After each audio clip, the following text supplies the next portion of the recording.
Bapak, Ibu, dan saudara-saudari terkasih dalam Tuhan kita Yesus Kristus, semoga kita sekalian senantiasa beroleh damai, sukacita, berkat berlimpah, dan kasih karunia Tuhan. Berjumpa kembali di channel Salvator pada hari ini, Kamis 6 Juli 2023. Renungan sore kita kali ini akan diambil dari Injil Matius, bab 9 ayat 1-8. Marilah kita awali renungan kita dengan tanda kemenangan Kristus, dalam nama Bapa dan Putra dan Roh Kudus. Amin. Sesudah itu naiklah Yesus ke dalam perahu, lalu menyeberang. Kemudian sampailah ia ke kotanya sendiri. Maka dibawa oranglah kepadanya seorang lumpuh yang terbaring di tempat tidurnya. Ketika Yesus melihat iman mereka, berkatalah ia kepada orang lumpuh itu, "Percayalah, hai anakku, dosamu sudah diampuni." Maka berkatalah beberapa orang ahli Taurat dalam hatinya, "Ia menghujat Allah." Tetapi Yesus mengetahui pikiran mereka, lalu berkata, "Mengapa kamu memikirkan hal-hal yang jahat di dalam hatimu? Manakah lebih mudah, mengatakan dosamu sudah diampuni, atau mengatakan bangunlah dan berjalanlah? Tetapi supaya kamu tahu bahwa di dunia ini Anak Manusia berkuasa mengampuni dosa." Lalu berkatalah ia kepada orang lumpuh itu, "Bangunlah, angkatlah tempat tidurmu, dan pulanglah ke rumahmu." Dan orang itu pun bangun, lalu pulang. Maka banyak orang yang melihat hal itu takut, lalu memuliakan Allah yang telah memberikan kuasa sedemikian itu kepada manusia. Demikianlah sabda Tuhan. Terpujilah Kristus. Bapak, Ibu, dan saudara-saudari terkasih, dalam sabda Tuhan hari ini, Yesus kembali menunjukkan kuasa-Nya dalam menghadirkan keselamatan, yaitu melalui kesembuhan si lumpuh yang dihantar oleh saudara-saudaranya. Ada beberapa poin menarik untuk dijadikan permenungan dalam Injil hari ini. Yang pertama, bagaimana iman sekelompok orang dapat menghadirkan keselamatan bagi si lumpuh.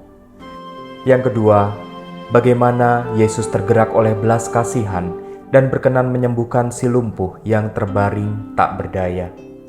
Dan poin penting yang ketiga, bagaimana Yesus menunjukkan kuasa-Nya dalam mengampuni dosa seseorang sebagai sebuah syarat atau proses menuju kesembuhan dan keselamatan. Bapak, Ibu, dan saudara-saudari terkasih, dalam kehidupan ini kita pun seringkali mengalami situasi serupa di mana bisa saja kita menjadi si lumpuh yang tak berdaya, atau mungkin kita menjadi perantara bagi kesembuhan dan keselamatan sesama. Keduanya adalah hal yang sangat mungkin terjadi dalam pengalaman iman kita, yang akan mengantar kita kepada iman yang tumbuh dan mendewasakan. Ketika dalam setiap peristiwa kesembuhan dan keselamatan, kita diajak untuk melihat kemuliaan Tuhan dan bagaimana kita dapat meresapi dan menghayati bahwa kesembuhan dan keselamatan yang kita terima atau sesama terima juga merupakan wujud kerahiman Allah yang senantiasa berkenan mengampuni dosa dan kesalahan kita. Melalui renungan sore ini, kita belajar bahwa Allah mengasihi kita. Dia akan mengampuni dan menyembuhkan kita. Allah tidak hanya menyediakan keselamatan untuk kita perjuangkan sendiri, tetapi Dia telah memberikan kepada kita Anak-Nya yang tunggal untuk dikorbankan di kayu salib agar kita dapat diselamatkan dari dosa-dosa kita. Tuhan telah memberi kita segalanya. Oleh karena itu, marilah kita mengucap syukur, memuji, dan mempersembahkan diri kita sepenuh hati untuk melayani Tuhan dalam setiap langkah laku hidup kita. Bayangkanlah kasih setia Allah yang telah berkorban memberikan putranya yang tunggal demi keselamatan kita.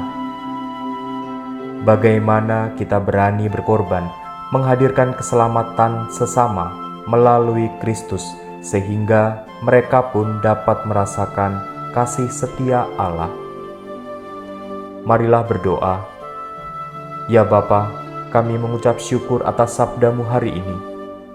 Bapa, ajarlah kami untuk berani berkorban demi keselamatan sesama, bukan mengorbankan sesama demi keselamatan diri sendiri. Bapak, Ibu, dan saudara-saudari terkasih, marilah kita senantiasa setia dalam setiap kesempatan hidup kita untuk melayani Tuhan dan sesama. Dalam nama Bapa dan Putra dan Roh Kudus. Amin.